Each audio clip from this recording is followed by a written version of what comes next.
So good evening, all of you wonderful people. This is our cohort presentation number 7 for the group, the first one since the name change, and our biggest one up to date. We are so excited to have 6 teams this time around, including a mobile team for the second time. And we are going to go ahead and jump into it. The process is going to look like I will say the team name, and y'all are welcome to either have the team lead or have everyone choose to talk a little bit, do a little show and tell. Feel free to show us a little bit of your code, show us like if you hosted it, show us um, if you just want to show like your live server or where you've run it in your own browser. However you want to do it, we would just love to see and hear about the fine work that y'all have put in these last 5.5 weeks. So without further ado, Christy, if you could go ahead and unmute yourself and kick us off. And while we're doing this, I'm going to leave that option open. I ask that everyone please keep yourself muted until it's your turn to talk. Thank you very much. Thank you, Scott. So it was Scott and I on team level. We were doing a Kotlin multi-platform app. We really took on a big challenge for ourselves because this is a really hard topic to learn. There's actually not a whole ton of resources out there, so we had to dig a lot. So it was Chris's idea. So kudos to Chris for coming up with an awesome challenge. I had a ton of fun learning this. And I've actually been doing interviews recently, and anytime I mentioned it, like my interviewers were always very impressed with it. So it was an awesome thing to talk about in interviews as well. So we were also, I've done more Android development, but we're trying to really go where, kind of like what's the trend in the Android market and mobile market these days. For native development. And so with that, we were trying to do things like compose layouts instead of XML layouts, just because that's what I'm seeing demand for, at least with people I've been around. So that was like a big challenge, huge learning curve there, but lots of fun. And then we had a lot of fun with the Kotlin multi-platform with Gradle. So usually like with an Android app, there's like one Gradle file and then like a project Gradle file, but you don't usually touch it much. But most of your dependencies go in one Gradle file. So the fun thing about this one is that we had like half a dozen different Gradle files because of the different parts of the project that were shared code between like iOS and Android. So that was a good learning process as well. It's just setting up the Gradle files. And then always to work with another person, getting really a whole lot better at our and then we did a get skills and just merging code and all of that was great. So I'm actually gonna let Chris handle the demo. He's done a little bit more work on like the database side of things. So he's gonna show you guys like some of that with the MongoDB database. All right. Hello, everybody. I'm going to share my screen here.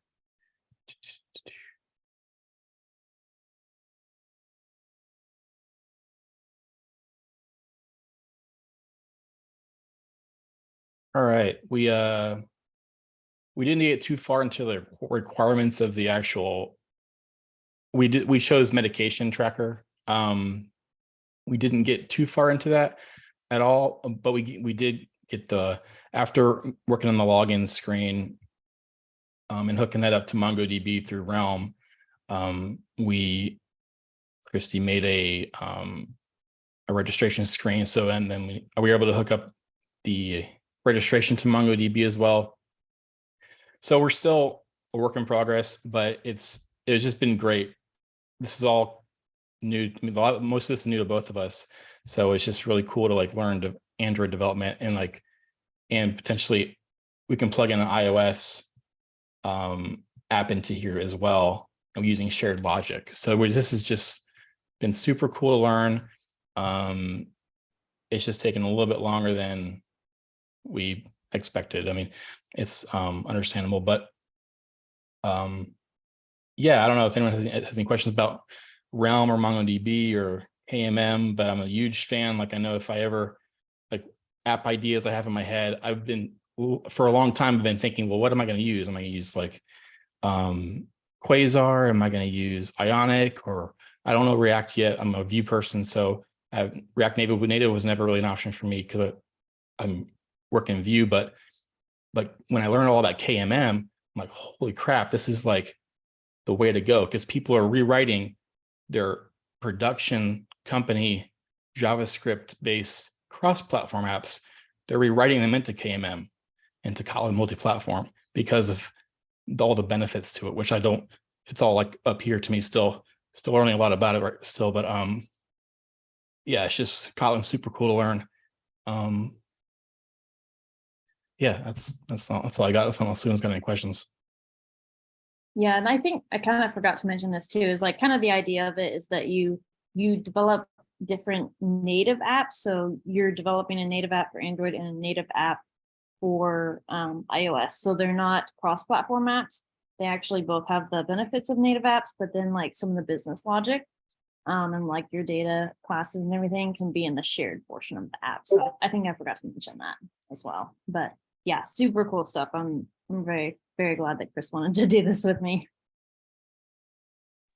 I have a question.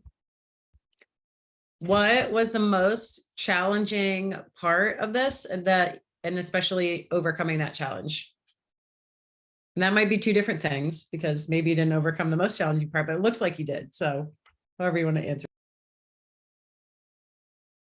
I can go first, and then if Chris wants to pitch in as well. I would say, like, for me, like one of the hardest things about KMM is just the Gradle setup. It's very different, like where you add your dependencies, just getting anything to run at all, just getting it to run like with the proper dependencies was a huge deal. We had a lot of Gradle errors, and then so like we were messaging back and forth a lot about that, just to get just to get the app to build. So that was a huge learning curve, whereas like I haven't run into that before developing other Android apps. So I thought that was, really great. Like it's it's a good learning experience for sure. Lots more digging around in the Gradle file. For me, well, two things come to mind is learning Kotlin, and just I use Java on the back end for work, but it's just learning Kotlin's been super cool. I've enjoyed it a lot, but the challenge that I have right now that I'm still learning to overcome is this compose stuff you see here, the making these components with this compose language, and that's I'm still learning that, but I'm excited to be able to get to Chrissy's level eventually, because she could whip up these screens like super fast, and it was super awesome to see that. But yeah, it was mostly compose for me is like something I want to be able to overcome and get better at. Yeah, compose, and even for me as well, it's still a little bit of a struggle. It's I've had so many like recruiters and people asking like for people that know compose. So I do know like people are trying to move away from XML. So that's why we wanted to learn it. It is a challenge. It is like if you've done web and you've done like HTML and CSS, doing an XML layout kind of comes intuitively, but the compose layouts, basically you're making a layout with functions, and it is a way different thought process. And it's just, it feels very different. Like if you want to just do an XML layout, it's, it kind of, it's a lot easier to think about, especially if you've done like HTML, CSS. So the compose was very, I don't know, stretched our brains in a lot of ways for sure.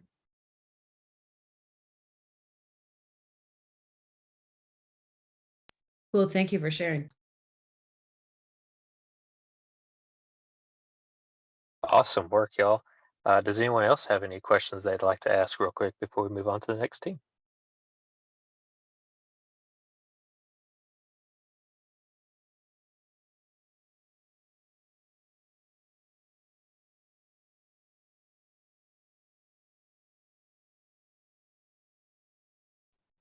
Cool. Well, Christy, I can say, having been on your team last cohort with you and Rob, it is so cool to see like this natural progression and see how much better it's getting each time.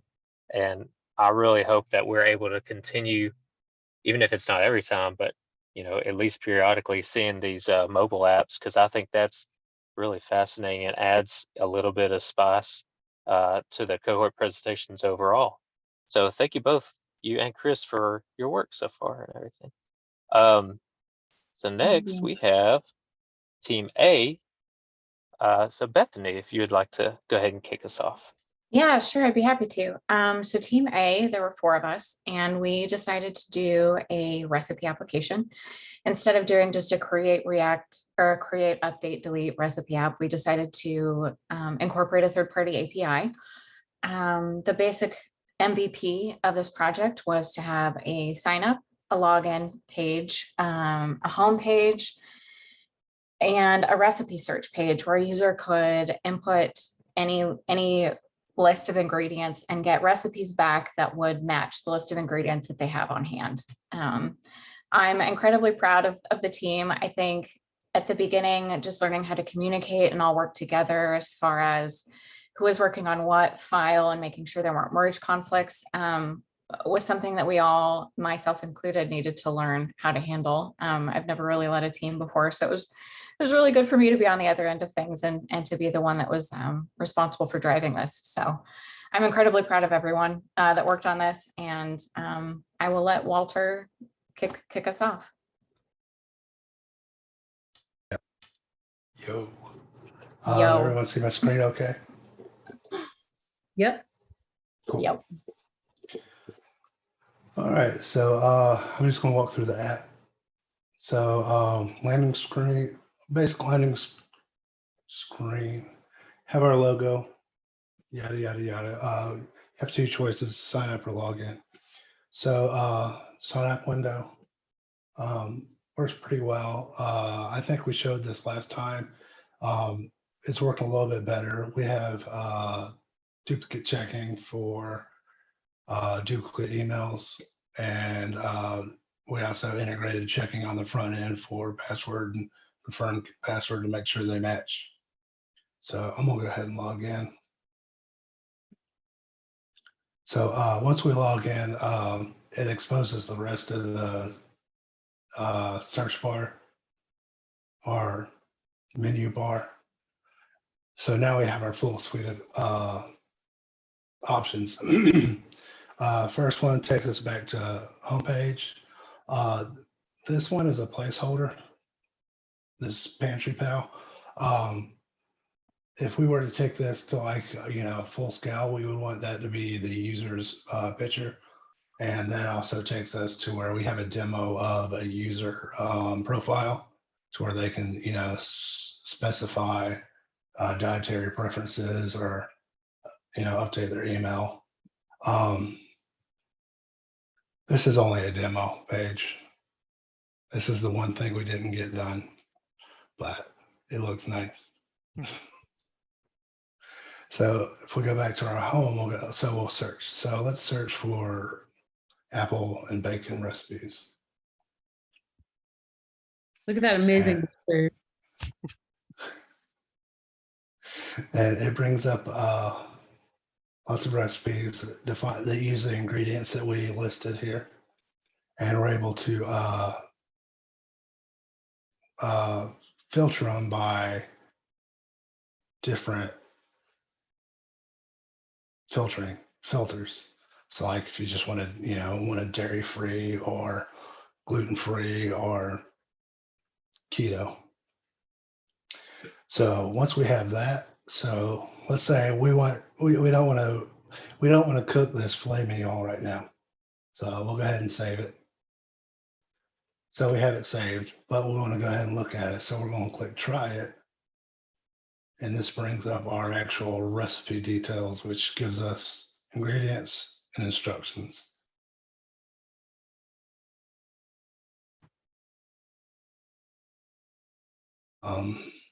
That is not a demo window. It really does work. It's like this breakfast. I love that breakfast. Right. So Now that we saved the recipe and we looked at the recipe, we'll look at our saved recipes. So I saved some already. So here's a couple. There's the filet mignon that we had saved. And it works the same here where we can hit try it to look at the details for the recipe, for the instructions and, ingredients. Additionally, to fully say that we can do CRUD with the database, we can delete a recipe that we added and it removes it. So we'll delete the filet mignon also. Next, we have a meal planner. So this works with ChatGPT API. And basically what we're doing is we're sending it a prompt to say, we want a meal plan for 3 days for somebody that's vegan and 2,000 calories. And we told ChatGPT to always return a JSON of a specified format so that we can output a table. And it takes a minute. Okay. So you'll see we have our days, day 1, 2, 3 that we specified, 3 days. Make sure I don't see any meat or dairy products. Okay, I did pretty good. This was running off of ChatGPT 3, not 3.5, which is what's in the free chat. So it can be a little dumb. I wouldn't put this in production until I had access to 4, so I could do reflection. But even though we're using an older version of the API, it still works pretty well. So you can see it gave us a breakfast, lunch, 2 snacks, and dinner, and the calories for that meal plan. And finally, log out, and it logs out, deletes our cookie. Questions, thoughts?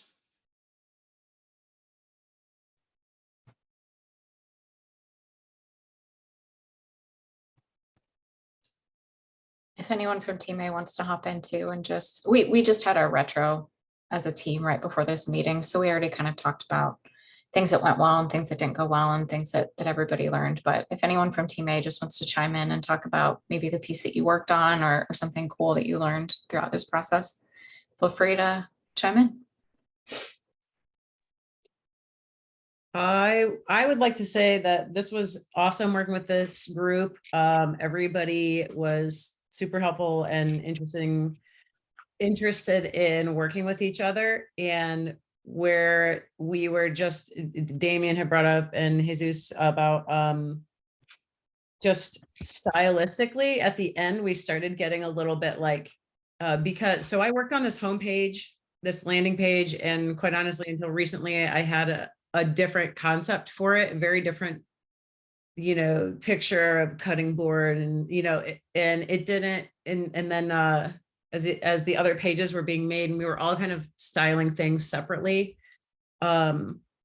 So we were going, wait a minute, what colors are we using? We're all kind of tackling, our own thoughts. So retrospectively, I, as someone who's looking at Scrum and looking at being a team lead, as well as learning the development side, we're definitely focused on the MVP, like having everything working. And at this point, I would say we could have had a task of creating a stylistic template earlier on, and we didn't have to focus on that, but at least it would be something to reference so that when you're going, what color should my navigation be, or what color, yada, yada. Now, to be fair, we didn't find this logo until recently. So our color scheme was quite a bit different until right at the end. But that's something for me, really enjoyed it. And definitely, I think I'm pretty sure I'm the newest one in the group. And so as I'm a recent boot camp grad, I was completely hung up on the Git, on stupid Git stuff at the beginning, like for a full week. So overcoming that and then learning how to deal with the fork actually forking and merging in the whole process, I learned a ton. And it's super important to be able to operate that that way in a job. So as basic as that is, had I not done this, I wouldn't realize that that was an area that I need to work on. So that's my 2 cents. Go A team. I just want to add on to that. We used Veet, the Veet app or Vite app, whatever you want to call it, with styled components, something that, I didn't even know kind of existed, but I can see how, it would come in handy where you want to have everything styled specifically without having to bleed into other components.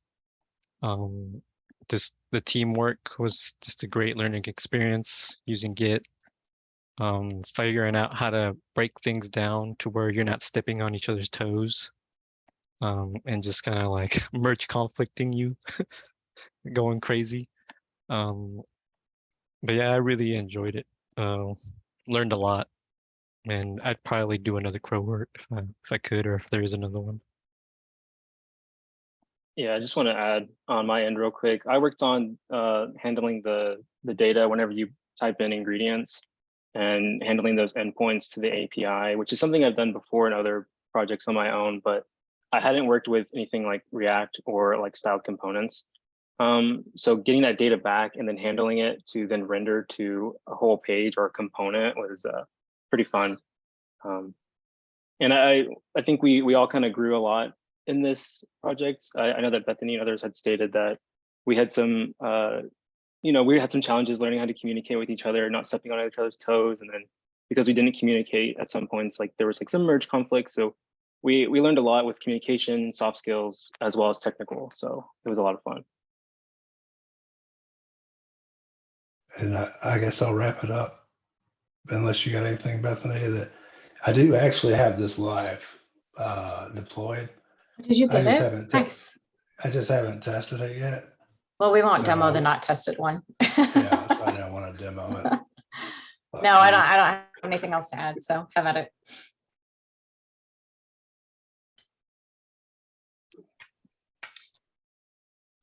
Well, very cool. Team A, very cool product. And for everyone's knowledge, we would love to, if any team is comfortable with and ends up having a live version, we would love to see it, posted maybe like in the general channel. If y'all are okay with that, we'd love to kind of try it out for ourselves and, help celebrate your awesome work. So again, round of applause. Great work. All right, and then let's see, next, let's see. Michael, can you go ahead and kick us off with Team B, please? Yeah, for sure. Let me see if I can share out my screen. I won't talk a whole lot. I'll leave most of that to the team, but hopefully I can, oh, y'all are gonna see each other for a second there as I bring up the desktop, but I think we'll be all right. I reckon that works. Can I minimize this, get it out of the way? Hopefully. Very cool. And can I, oh, let me see if I can get past that part. Don't often share out this computer. There we go. Very good. Okay. So yeah, I'll just go ahead and bring up the app in just a second, but I do want to show that we had a really good, I think we had a pretty good time with this application. The team is Christina, Eric, and Ramraj. We had a little bit of a slow start, a little bit of trouble getting going.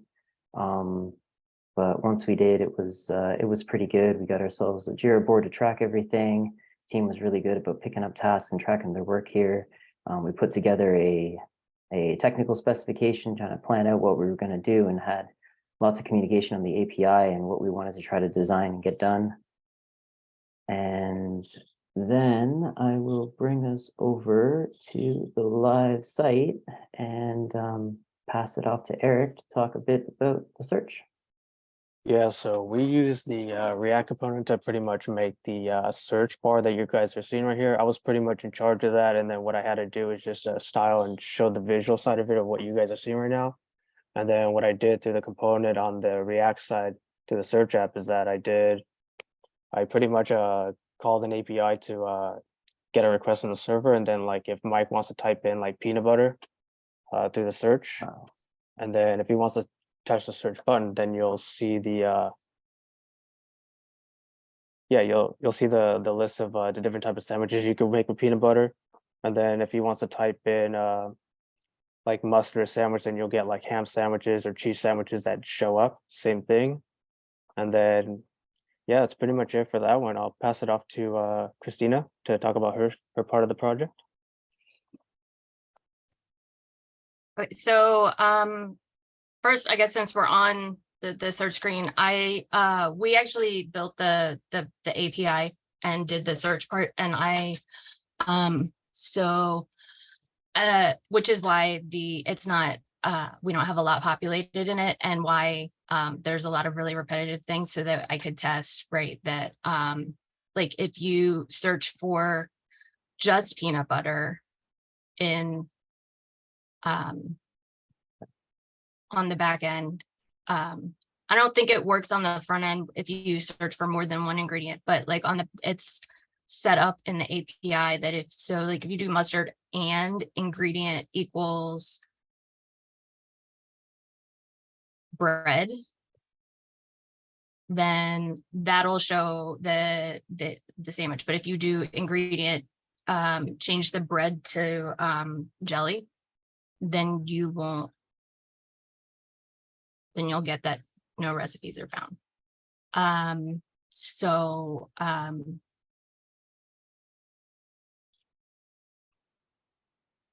it will return every recipe that has all of the ingredients. One of the things that was a stretch goal was to be able to filter through and return something less than the full list, but we didn't make it to that yet. And then I think the other thing was the actual recipe page.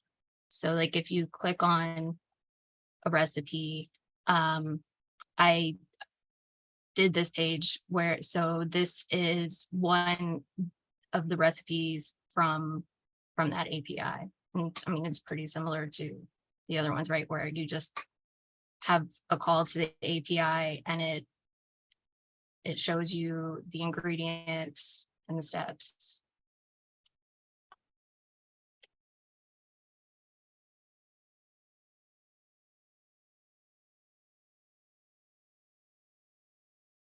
Ramaj, did you want to talk about the stuff you built? Because you built out this piece here.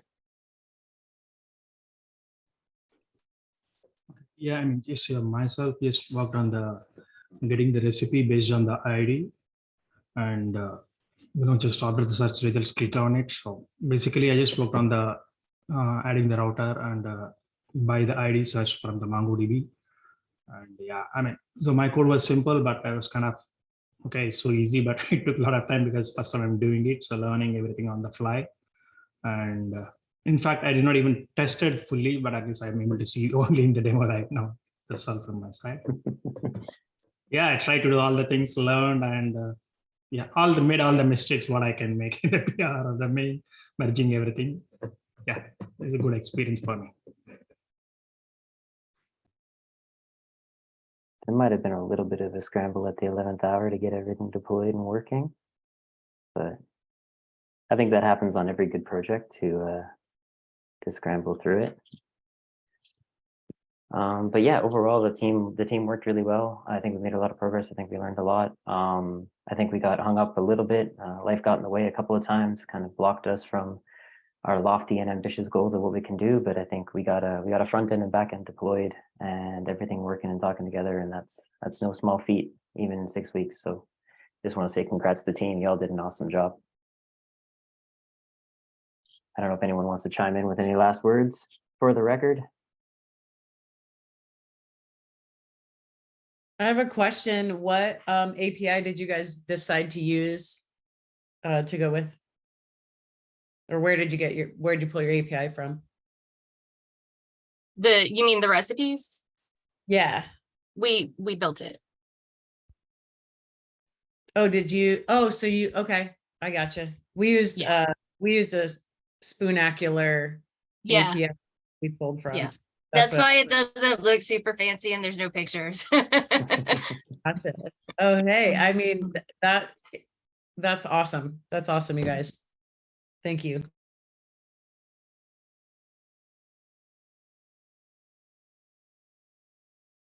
Very cool. And I like that one of our teams went the API route, but y'all decided to go ahead and do a build yourselves.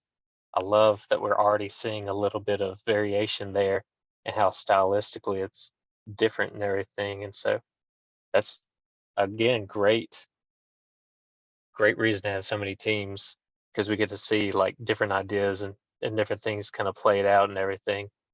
So good job, team. All right, team C. Let's go ahead and I believe, yeah, there we are. All right, y'all can go ahead and kick us off.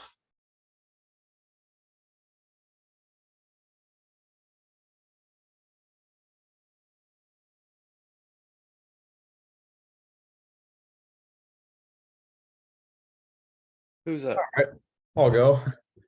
All right. So I'm Clayton Breland with Team C, as you guys might remember. Yeah, so we made this app called Orderly. It's a inventory automation app. And yeah, so you can sign in with a company. So if you don't have a company ID, you just add a company, and then it gives you a company ID, and then so everyone in that company will use the same ID. That way we could pass the app out to multiple different companies. And I guess well, yeah, so you sign in, and that's the app so far.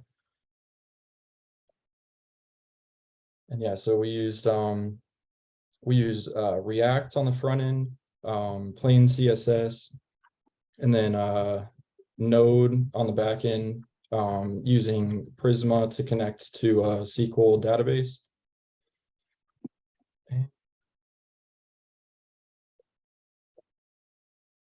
Yeah, and so I think so we were rolling pretty good at first, and this last week I've been tripped up quite a bit with now I think since we have so many features now, which all of these features are like really useful, but with all of them connected, I think it's made things more complicated, and so that's probably been the hardest part of this project lately, is just as you add more features and more things like connect in different ways, it definitely gets a little bit complex. But yeah, so some of the features we have is you can select items, and then it highlights those with alternating colors, and it matches the orders to them. Yeah, so like it'll match that color with the products. And then let's see.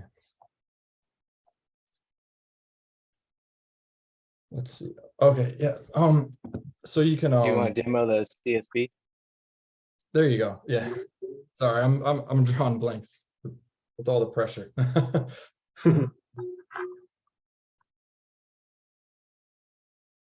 It starts. Oh yeah, I forgot. You could select all. There you go. Go here. Go ahead and delete everything. Now you can come here from file, little instructions. We already have a CSV set up, so I'll go ahead and point to products added. Now our active orders are gone. Orders page is blank. Want to walk through this, Clay? Yeah. So we set it up to where you can create a single order manually with that order pop-up or the order button. If you want to show them that, like the regular manual order with the order icon. Oh, yeah. Yeah. So yeah, order now. Yeah, so that creates a single order. And then you can manually deliver that order. And so that just changes the like delivered status on its in the database for that. It changes it from like en route to delivered. And then with that change, it'll go to the order history, which is on the orders page, but we can get to that in a minute. Yeah, so if you pull up the demo controls, and then probably use selected only, just so we're not running all of those. But yeah, so if you hit the play button without the use selected only, then it runs down all of the stock. And so pretty much we had to automate that because we're not hooked up to a store. So we automated the usage of the stock so that when it hits the target, it'll automatically create an order. Like that on me.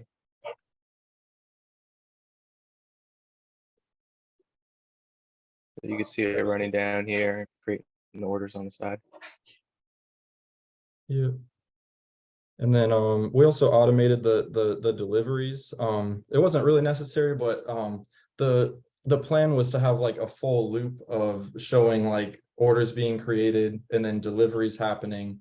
So the automated deliveries work, but we realized that like in a real life scenario, someone would manually like check that it was delivered. And so that's why we added that manual option. And then, yeah, so when it goes to delivered, you could also see the stock increase. And yeah, so this is the orders page. Oh, there we go. I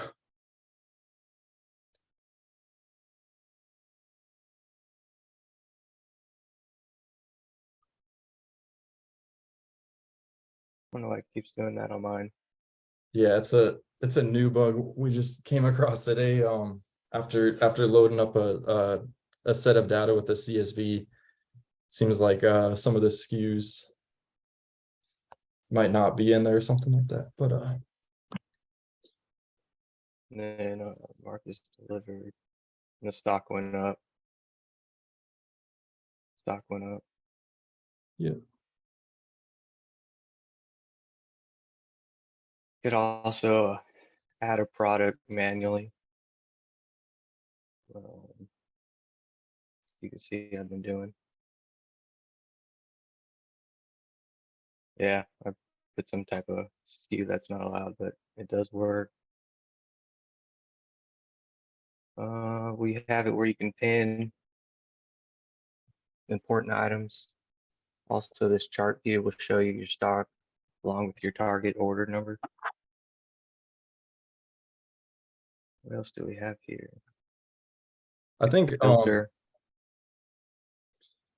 On the front end, one of the biggest things that's helped us is React context and using that instead of props. And in a lot of scenarios, like our inventory and our orders list come from context, and a reload inventory function comes from context, so that any component that needs to reload the inventory or any like function can just call that reload inventory function from the context. And so that's helped a lot.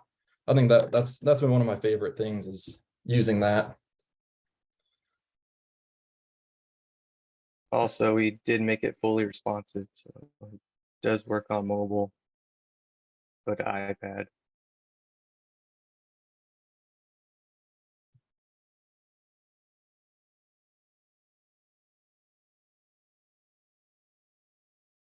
You wanna add anything, Eric?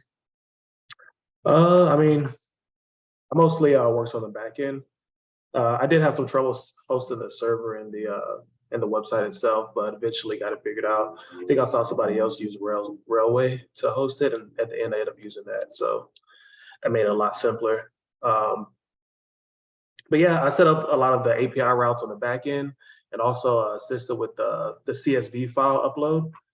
But more or less, Clay and Josh really rocked it out on the front end, setting up a lot of those functionalities. And I just kind of assisted pulling information from the database and Also set up a few of the pop-ups in case there's errors or whatnot to, just kind of let the user know whether the product was successfully uploaded or whatnot. But yeah, that was more or less my contribution to the project. Oh yeah, we got the user info in there. Eric also got us up on orderly.pro, so you could find us there. I have a question. Yeah, we decided to use localhost just in case. but yeah, it is hosted on orderly.pro. Is that like a suite alert that you used, or did you create your own? Did you use that suite alert library or that alert thing? Did you create by yourself? Oh, so I used for the pop-ups, there was a package I installed called, I think it was called Sweet Alert. Yeah, Sweet Alert 2. And I just kind of customized it to match our theme. But that was basically what I used for the pop-ups. And whenever you first open up the inventory page, there's like a little drop down, and there was like an NPM package called React Toast that kind of just puts that information up there at the top where it says like welcome back. So yeah, those are a few packages I installed. Also, there was that little loading icon bar, and I forgot which package I used to bring that up, but yeah, those made it a lot easier to set those up as opposed to having to write my own custom CSS for all those pop-ups. Yeah, I didn't learn about these styled components or packages until way late into the project, and we might have been able to get even more done. Yeah, definitely. Definitely proud of this. Aish and Team C, that's some great work. Mike has a good question, I think. He asked, are those orders being pushed on the server side? He's curious how you're simulating it. And I'm sure there are several of us who would love to hear that.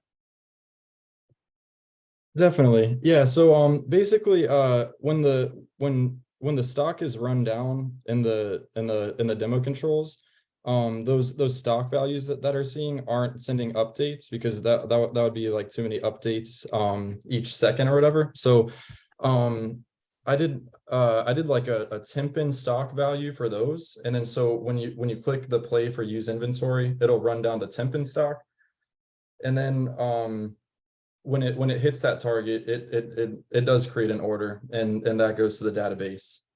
And then so that order preview right there on the right side, that's showing a list of orders with a GET request from the database. And then when you mark as delivered, it's sending that update request to just update the status, and then it goes to the order history. Let's see. Yeah, and then when you change, you can change the target or order quantity of each, and so that sends an update request in that little input field. You can change it, and you just have to hit enter, and then so that sends an update request. And then some things like the filter, we're doing that on the front end. I actually spent about 2 days trying to get it done on the back end. And there's just a problem where the inventory list wouldn't reload with filtering it on the back end. So. It was originally in this component. I think it was too far removed, and for whatever reason, we put it right there, and all the code that he did worked. Yeah. So pretty much when that stock hits the target, it creates an order, and then that order goes to the active orders because it has a default status of active. And then when you hit play, let's see, each active order gets a random delivery time between 2 and 20 seconds is what we set it up to be, just so you could see them being delivered when you click the deliveries on. And then so once that set timeout function or the timer ends, then it changes the status to delivered. I'm trying to think of what else I'm missing, probably quite a bit, but I was also trying to set up the targets for the reorder point target to order at multiple different like percentage ranges. Like, so the first one would be between like 80 and 80 and sorry, 100% of the target, and then the other range is like from 60 to 80 and so on. But that got really complicated, and I think that would probably take like another week of trying to figure that out. But yeah, so this is what we have so far, where it hits that first target, creates an order, and then you can deliver it.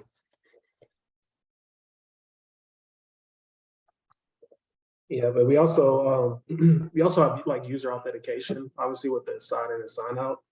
On the back end, we use sessions using a Redis database to save the sessions, and then just cookies on the front end, which are removed whenever you log out. So just another feature on there.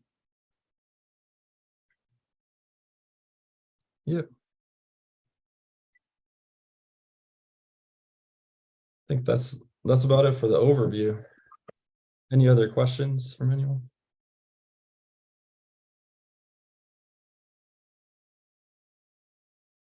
This looks incredible. Thank you. Thank you. Appreciate it. Yeah, again, great work. Great work, Team C. Appreciate y'all. All right, moving along, let's go ahead and have Suyesh kick us off for Team D.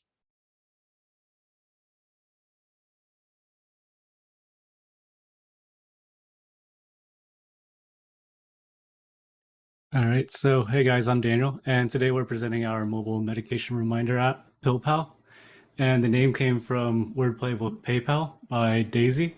And I can say, like, over the last 5.5 weeks, we've learned a lot from Suyas and each other, and we've learned a lot about best practices and had great communication. So I'll go ahead and let everyone introduce themselves now. Hi, I'll go first. I'm Robin. I'm Suez. I'm Daisy. And I'm Chantal. All right. And so our agenda today, or what we'll be going over, is I'll be going over the goals. Chantal will be going over technology.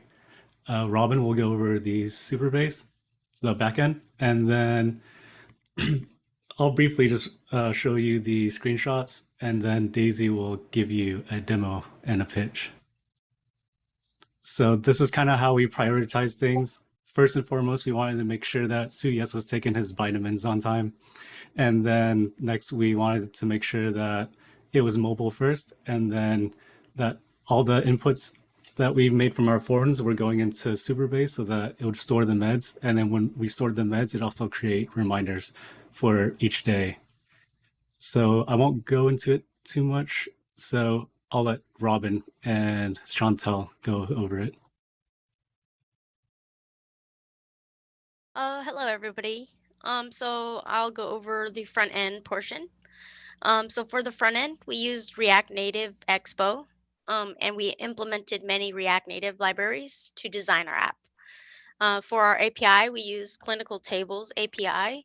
It provides an associated list of strengths and dosages for a specified drug. This allows for the user to input their medications and choose the suggested dosage for each chosen drug.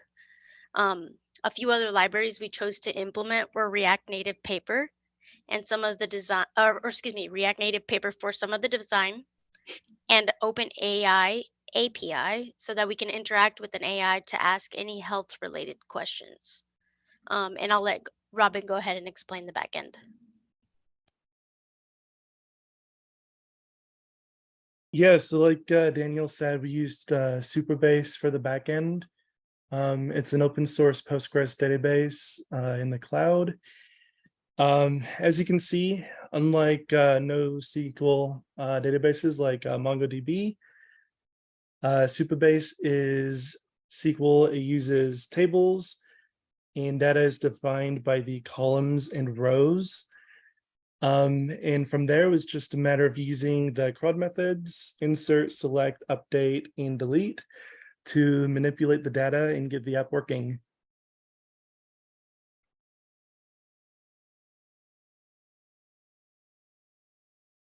And here's some screenshots of our application. and I don't have too much to say other than just check it out, and then we'll let Daisy demo the application.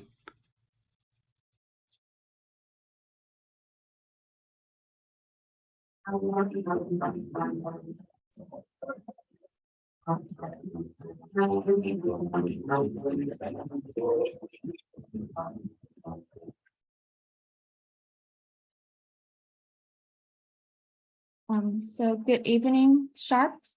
My name is Daisy, and I am one of the co-founder of PillPal. So if you get heartburn from what you cook with Pantry Pal for some reason, you can head over to our app, PillPal, to track your heartburn medication. So now let's take a look at the app in action. I already signed up, so I'm just going to go ahead and log in with my email.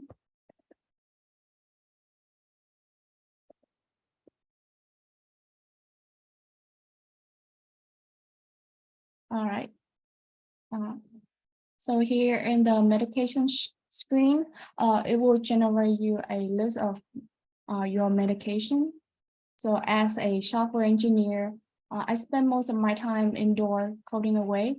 So recently, my doctor recommended that I need to take more vitamin D, but with my hectic schedule, it's really easy for me to forget. So that's where PillPal come in handy. So let me show you how easy it is to add the vitamin D to my medication list.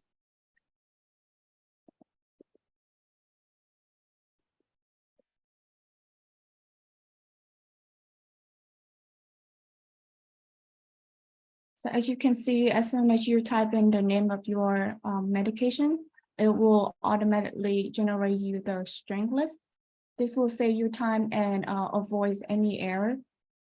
And let's say I have to take it twice a day and 2 pills a day for 3 days. And that's for some reason, if I click it, for some reason, it will generate this message, the validation message that remind me to pick one of the options. So here it is. It will generate you a card with all the information related to that medication. So every day when you go to the app, you get a reminder of the medication that you need to take for that day. And then here, click on it, it gives you an option if you have taken it or even you skip it for some reason. So let's say I taken this medication, I can just simply mark it as taken.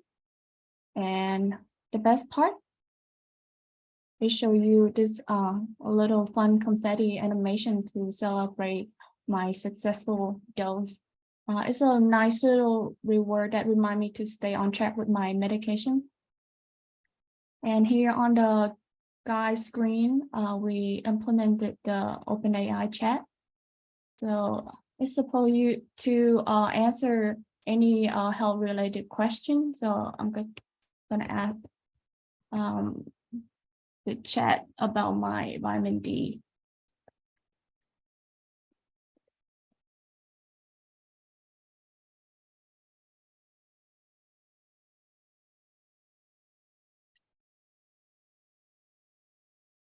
Yeah, as you can see, it generate a answer of the benefit related to vitamin D, and we limit it where it's only answer you a question that related to health.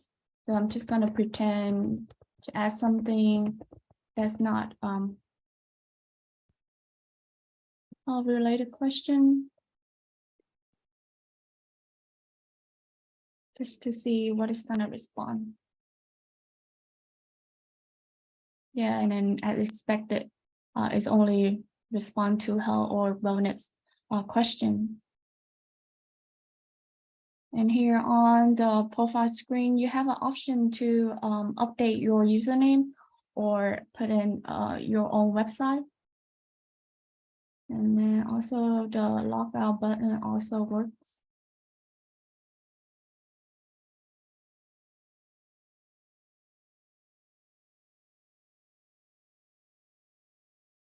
So our team has worked tirelessly to create an app that is reliable, fast, and secure. We use a variety of cutting-edge technology to make PayPal a reality, and we truly believe that it has the potential to help millions of people around the world. So Shark, who ready to join us to this journey and help us take PayPal to the next level. We are looking for only 5 million investment in exchange of a 0.5 stake in our company. 0.5, that's a little too generous, I'm just saying. Yeah, we're not asking for much. But thank you for your time and your consideration, and we look forward to hearing from you.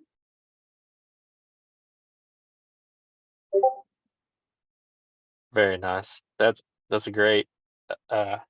This is the first time in our 7 cohorts that we've had a presentation like this, where you have like a full-on presentation and then a pitch like that. So great work. Love hearing and seeing the outside the box thinking there. Thank So you. yeah, again, great work, team.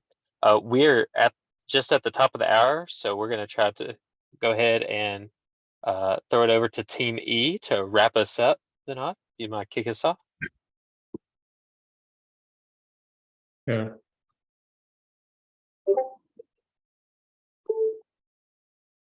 Oh, he's presenting. You can present, starting off, Vinod. Okay, 1 second, okay? I'll be right after you. Yep, 1 second.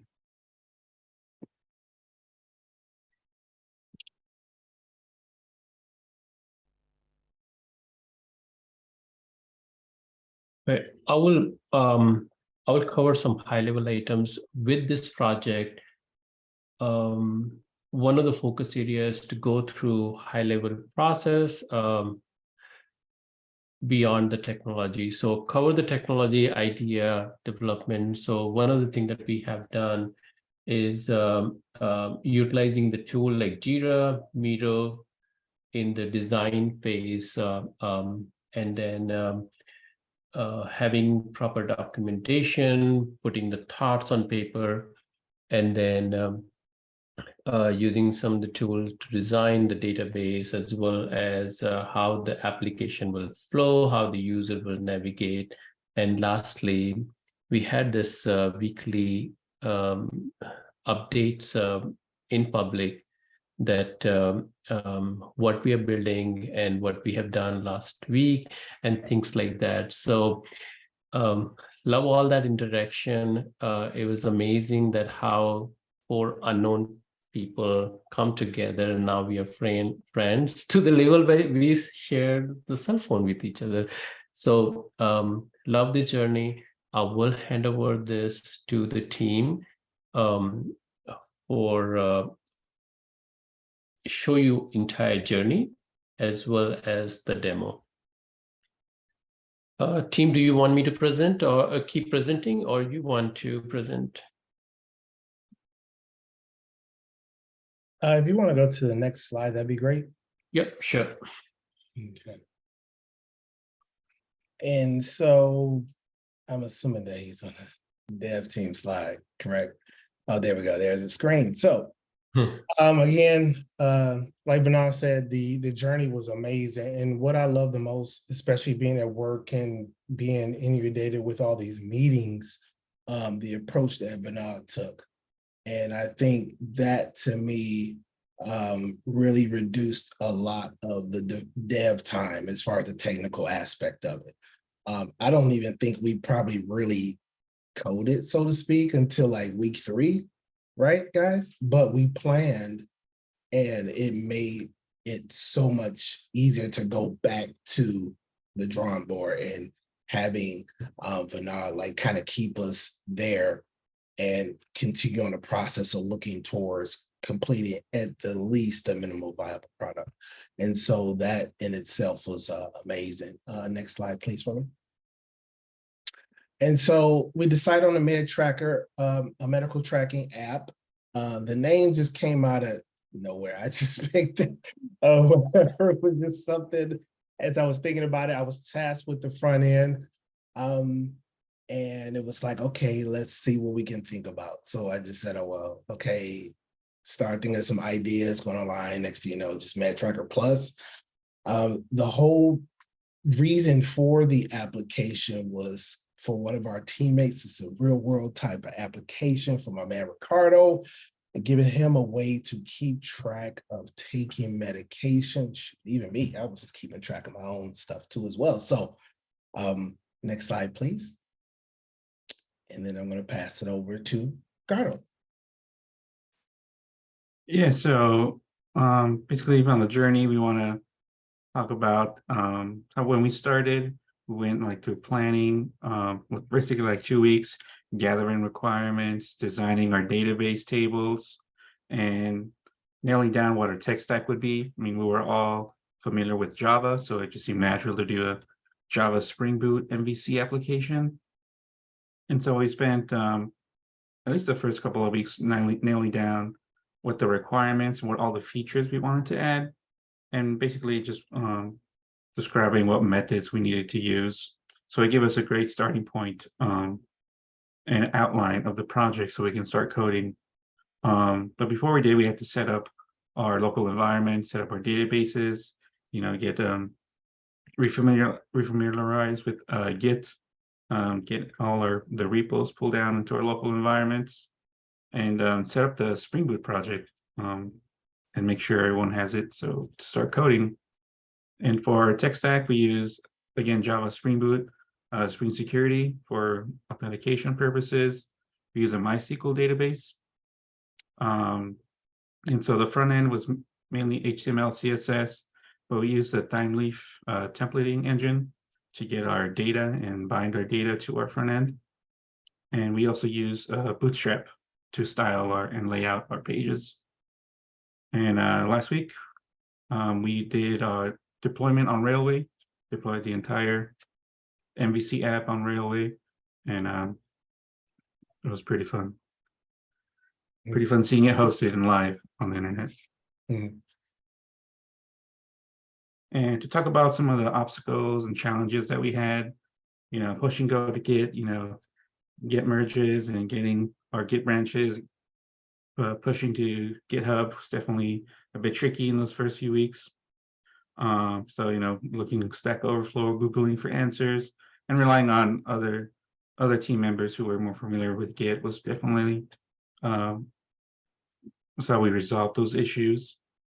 And one of the other issues with MySQL was when we created a local user for our MySQL database interactions. And I ran into an issue where I did not give the right amount of privileges to that user. So I wasn't able to access our tables. And I spent about an entire day debugging that and finally figuring out, oh, they didn't have the right privileges. And lastly, after deploying our app, we had issues with synchronizing the cron. Basically, we wanted to schedule every day our app to run, get all the reminders for our Med Tracker, and generate new logs for every day. But we ran into issues with the time, right? We had to specify that we wanted it to run at midnight Central Time, and it was running it at whatever local system time it had, and troubleshooting that, and then making sure that on every date and time that we generated that it was for CST Central Time. So that was fun figuring that out. And now we would like to show you the demo of our app.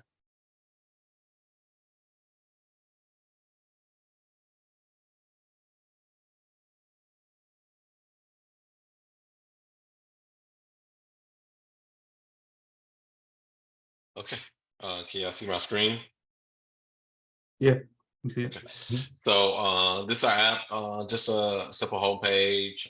It kind of lands here at the welcome screen, and then you got your sign in and your sign up, right? So if you are a new user, you would fill out the information and sign up.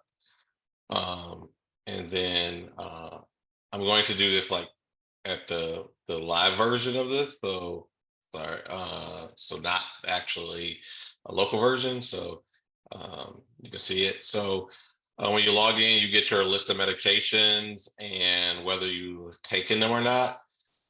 And then you can easily like add a new medication. So we will add the Tylenol here, right?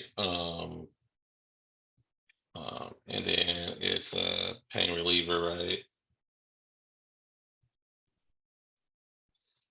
And then it's 500 milligrams. And right now we only have daily. So we're working on giving you some other options, but we wanted to make sure we could do daily correctly. And so we were able to do that. So 3 o'clock in the afternoon. And let's go with PM. And then when you hit submit, it'll take you back and it's now it's added there. You can also update your medication. So if you wanted to update this to change like your dose amount, you can't change the name or the type, right? We talked through that and we said if you were going to change the medication name or something like that, you should create a new medication, but you can change the dosage to say 50. The time doesn't come over yet. We're working on that. It's a bug we found the other day. But we're working to resolve that. And then you hit submit, and then it's been updated, right? When you hit taken, when you hit to not taken, it now changed to taken. So now in that medicine is that I took it, and you can also delete it if you want. Well, that's interesting. Let's try another one. Nope. Delete's not working today. So delete was working. I don't know what happened, but it was working. So we will have to take a look at that. But we like we said, we deployed it on Railway. So kind of wanted to show y'all that. So it was really easy, really straightforward, really it was my first time I did the deployment, and it was my first time deploying anything. And so I say this, if I can do it, anybody can do it, because it's really simple. But it was the tables were the tables work. We generated those using our script to kind of generate those. What I wanted to kind of show y'all is like, so every night this gets generated. So at midnight Central Time, we will get new logs, and that will populate the new actual medication. So the medication that says if it was taken or not will now you won't have you will have a new refresh page of saying you haven't taken it. So so every night at midnight these logs are generated for that, and then we pull those in as a part of our code, and so we deployed it straight from GitHub. It was really simple. I was really impressed with it. I was like, there's no way this is going to work this easy, and it worked pretty straightforward. And then you can log out. Some things that we're working on is a user update page, so you can update your name and password and stuff like that. So we're working on that. That's in the works right now. I was hoping to have it done before this demo so I can just show you, but didn't finish it yet. But the code is there. I just haven't deployed it yet. But that was it. It was really fun. We organized our code in a way. I don't know if anybody's familiar with Spring Boot. You got to have your controllers, and so I just want to say David was very adamant about pushing that everything needed its own controller, and we did not mix controllers. So like we have our user controller, our home controller, our medication controller. Like everything has its own controller. He was very adamant about separating out our code and making sure that it was easy enough to kind of find things and work through it. And so it was fun to do, fun to work with, and I really enjoyed working with the with the fellows here, with the location. I would definitely do another cohort, especially with these guys, even if I don't get to do it with them guys, but I would definitely do it with them. So, so. Any questions? I know we are between you and going home.